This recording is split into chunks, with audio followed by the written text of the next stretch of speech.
Today we are repairing this Jaguar F-Pace. The cluster shows ABS fault. This failure was caused by internal damage on the ABS module. This ABS module was previously opened. We can see there's clue here. Seems it was not repaired properly. Let's solve it quickly.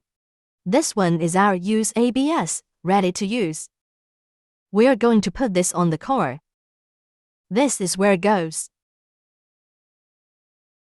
Let's install this module there.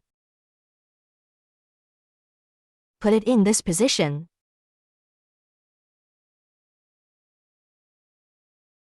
Okay, done. This one is the old ABS module.